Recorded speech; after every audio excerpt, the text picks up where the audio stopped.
Bonjour à tous, bienvenue. Merci d'être avec nous. Démarrons ce point de l'actualité avec les activités du Premier ministre, Patrick Hachi, qui était ce samedi à Abobo. Le chef du gouvernement a procédé au lancement de 2 projets structurants. D'abord, les travaux de construction des piscines olympiques qui devront s'étendre sur tout le district d'Abidjan. Et puis, le projet garage à école qui, lui, va regrouper sur un même site une école et un garage en vue d'un apprentissage efficace des jeunes passionnés du secteur. On voit cela avec Alexis Ouetraogo. Avec une population estimée à plus de 50% de moins de 30 ans, le développement des structures éducatives, culturelles et sportives reste une priorité pour le gouvernement. Après le lancement il y a quelques semaines des travaux du CHR d'Abobo, ce samedi, le Premier ministre est dans la commune pour le lancement de 2 grands projets, aisance aquatique et garage école. Abobo est très fière et heureuse de compter parmi les communes privilégiées qui verront la construction sur leur sol de ces piscines olympiques. Cette sympathique cérémonie coïncide avec le lancement d'un autre acte majeur dans le domaine de la formation professionnelle et de l'apprentissage. Le projet de construction de ce garage-école qui se matérialise ce jour est une formidable opportunité pour nos nombreux jeunes et artisans intervenant dans le secteur de la mécanique automobile. Le projet garage-école va regrouper sur un même site une école et un garage, permettant aux apprenants d'évoluer en situation réelle en réparant et entretenant les véhicules de particuliers. Le garage-école accueille, qualifie, diplôme et accompagne les jeunes attirés par une autre manière d'apprendre les métiers de la mécanique automobile à travers une pédagogie innovante qui est d'apprendre en faisant. Les jeunes développent ainsi le savoir-faire et le savoir-être de façon à s'épanouir et répondre aux besoins de la filière automobile. 50 jeunes seront retenus par session de formation pour des durées de 4 mois, formés à la mécanique automobile et aux métiers connexes. Une formation sanctionnée par un CQP puis ouvert sur les CAP, BT, DTS et autres diplômes d'ingénieurs. À côté de cette nouvelle, un autre projet tout aussi important, Aisance aquatique, qui veut créer en Côte d'Ivoire les conditions optimales à la pratique de la natation. Le projet prend en compte la réhabilitation des piscines de Boaké et Bingerville, ainsi que la construction des piscines d'Atekoubé, Yopougon, Marcory, Koumassi et Abobo. Depuis l'indépendance de notre pays, l'État n'a jamais autant investi dans le sport que pendant ces 5 dernières années. Ce programme a également vocation d'aider à la formation des formateurs, à la promotion de la natation en Côte d'Ivoire en tant que discipline sportive. Mais vous le savez, nous avons une pandémie dans notre pays. Ce sont les maladies cardiovasculaires et l'AVC, et la piscine est un outil de rééducation. D'un coût global de 15 milliards de francs CFA, ce projet va engendrer de nombreux emplois directs et indirects. Pour le Premier ministre, l'enjeu est unique, améliorer les conditions de vie des jeunes. En dehors du divertissement, tout sport, que ce soit le football ou autre chose aujourd'hui, tout sport peut vous permettre de devenir un athlète de haut niveau qui fait rayonner le nom, l'image et le drapeau de son pays dans les firmaments de toutes les compétitions continentales et mondiales. Et on peut avoir des médaillés d'or ici à Abobo en natation. On est également ici pour construire, on a dit, une école garage.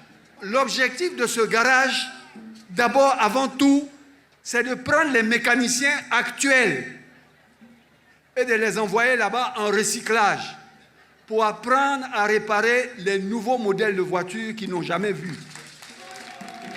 Pour qu'ils sachent réparer tous les nouveaux modèles de voitures qui sortent.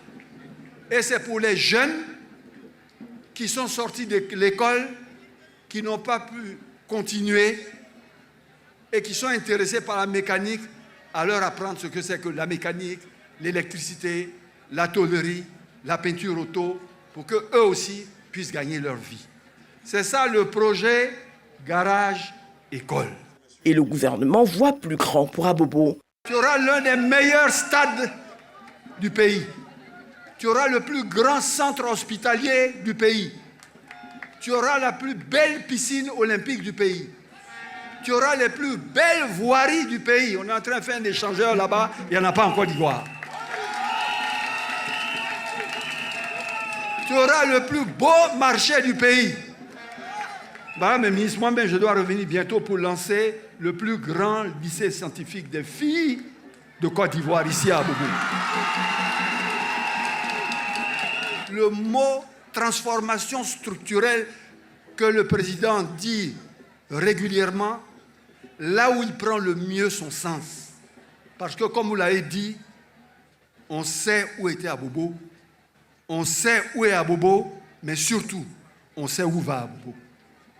Merci, Son Excellence, Monsieur le Président de la République, pour toutes ces populations qui ont été patientes, qui ont été loyales, qui ont été engagées, qui vous ont soutenu et à qui vous, l'homme, qui mieux que quiconque connaissait le sens de la gratitude, est en train de le leur rendre au centuple. Des annonces qui ont donné le ton à la fête cette fin de semaine dans la commune Zo. Autre volet de l'actualité, le Libéria signe un contrat d'achat d'énergie avec la Côte d'Ivoire. C'était ce vendredi. Il s'agit d'un contrat de fourniture d'énergie d'une durée de 3 ans renouvelable. Les détails de Lanciné Bakayoko. Ce contrat d'achat signé est l'aboutissement d'un long processus de négociation débuté depuis juin 2020. C'est un contrat de type TCOP d'une durée de 3 ans renouvelable. Par ce mécanisme, la Côte d'Ivoire garantit la livraison d'électricité au Libéria, qui a obligation d'acheter la quantité produite, qu'il en prenne livraison ou non. Il s'agit pour la Côte d'Ivoire de livrer au Libéria une puissance de 25 MW avec un enlèvement d'énergie de 17 GWh en 2022, 25 MW pour 141 GWh en 2023 et 50 MW pour 424 GWh en 2024. Un acte de solidarité en faveur d'un pays voisin confronté à des coupures quasi quotidiennes d'électricité. Le ministre libérien des Mines et de l'Énergie se dit résolument engagé à assurer le bon fonctionnement du projet d'interconnexion électrique régionale, ce puissant outil de coopération sud-sud, en veillant au respect des engagements pris par la partie libérienne. La crise globale d'électricité est un défi important à la sécurité d'approvisionnement de l'électricité qui nécessite une planification stratégique entre nos pays. Nous devons réduire notre dépendance des énergies à source thermique et pouvoir favoriser les énergies renouvelables. La Côte d'Ivoire, qui veut devenir un véritable hub énergétique dans la sous-région, multiplie les projets structurants en vue de donner du contenu à ses ambitions.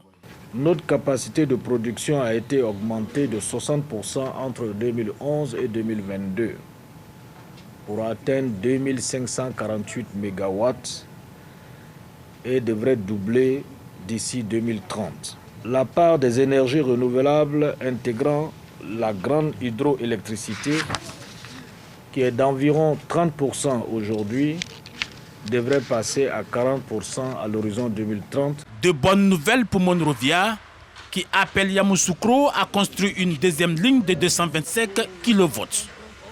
Une autoroute pour alimenter ces énormes gisements de mines qui n'attendent que du courant de qualité pour entrer en exploitation. On en vient à la conférence de haut niveau relative au financement des collectivités, initiative du Fonds mondial pour le développement des villes. Dangui, notre reporter, était à cette conférence dénommée « Finance ta cité ». Il nous apprend que des accords ont été signés. Regardons. Le financement des collectivités, notamment de villes en Afrique, la problématique a rassemblé élus locaux, pouvoirs publics africains et les bailleurs de fonds dans le cadre d'une conférence de haut niveau sur le thème « Finance Your City », en français « Finance ta cité ». L'Agence française de développement a saisi l'occasion pour réaffirmer son engagement à accompagner le développement des villes en Afrique. C'est 3 milliards d'euros d'engagement chaque année maintenant aux faveurs des villes durables. Et on le fait avec une grande diversité d'instruments. On peut financer directement les villes et leurs opérateurs dès lors que le cadre juridique du pays le permet. Co-président du Fonds mondial pour le développement des villes FMDV, initiateur de cette conférence en marge du sommet Finances en commun, le ministre-gouverneur Begri Mambé a invité les bailleurs à avoir une autre vision du développement des villes. Nous voulons demander aux bailleurs de fonds de comprendre que la ville est un partenaire des bailleurs de fonds à part entière. Représentant le Premier ministre à cette conférence de haut niveau, le ministre de la Construction a partagé sa conviction sur la problématique de financement des collectivités. Notre ambition est de renforcer le pouvoir d'agir des ministères en charge de l'urbain, ainsi que celui des collectivités territoriales de nos pays respectifs, sur tout ce qui relève du financement du développement urbain durable, juste et résilient. Et nous pensons que le moment est arrivé d'agir ensemble pour construire une Afrique qui s'urbanise sans s'affaiblir. En vue d'accélérer le financement des villes en Afrique, des ministres africains et le Fonds mondial pour le développement des villes ont signé des protocoles d'entente. Le ministre de l'Équipement et de l'Entretien routier, Amédée Kouakou, s'est enquis ce jeudi des travaux d'avancement de la construction de l'autoroute de contournement de la ville d'Abidjan, la Y4, qui à terme devra fortement participer au décongestionnement de la circulation. Le constat du ministre dans ce reportage de Dangui Dangui. Travaux de construction de 2 sections de 26 km de la voie périphérique dénommée la Y4. Depuis la commune de Cocody jusqu'à Anyama, en passant par Abobo, le ministre de l'Équipement et de l'Entretien routier a pris la mesure de l'état d'avancement des travaux et la qualité des ouvrages, n'hésitant pas parfois à interpeller les responsables des entreprises en charge de la réalisation de ce projet. À la fin de sa visite, le ministre Amédée Kofi Kouakou ne cache pas son mécontentement. Sur les 12 premiers kilomètres, globalement, on peut dire que les travaux ne sont pas satisfaisants. Nous allons leur faire une mise en garde, une mise en demeure, de sorte à ce qu'ils puissent accélérer leur cadence. Sur le deuxième lot, qui part donc du carrefour de la route d'Alépé jusqu'ici à Ebempe, nous avons une évolution d'environ 60%, mais les populations qui sont impactées par le projet, beaucoup n'ont pas encore quitté les lieux. Ce qui fait que l'entreprise, malgré sa bonne volonté, n'arrive pas à avancer.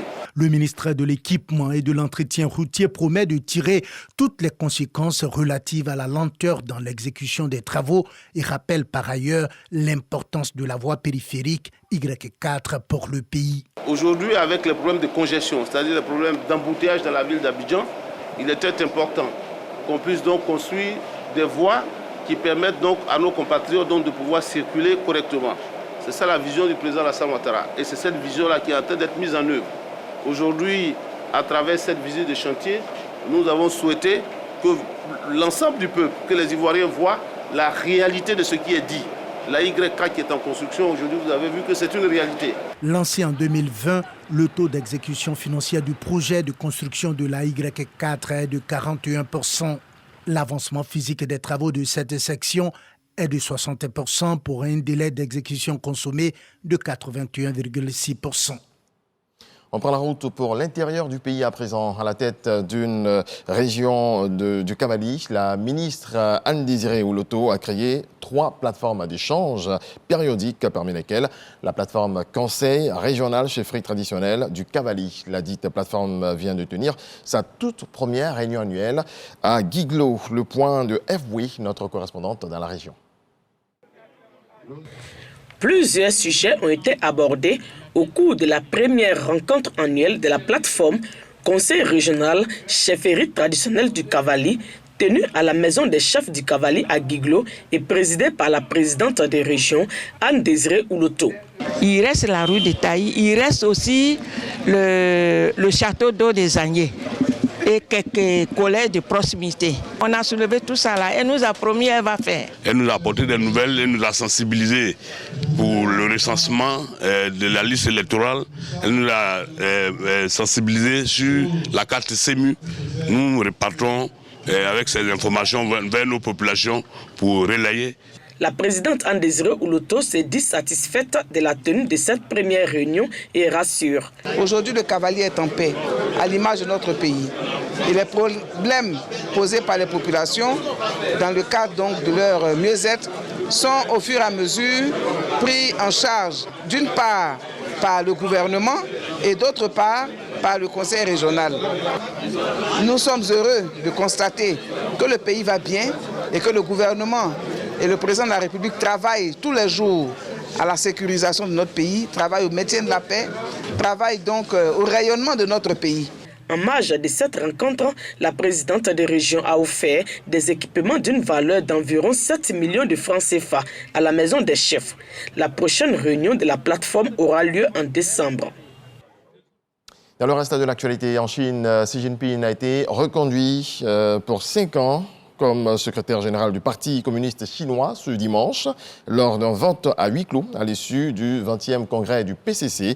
Selon l'agence officielle, il devrait donc être officiellement confirmé à la présidence du pays en mars 2023.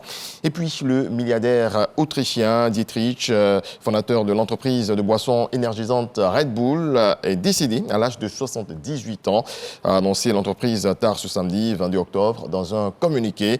La fortune de l'homme le plus riche d'Autriche est estimé à 27,4 milliards de dollars, soit environ 18 000 milliards de francs CFA. Voilà qui marque la fin de ce point de l'actualité. Merci à vous tous de votre attention. Paix dans vos foyers.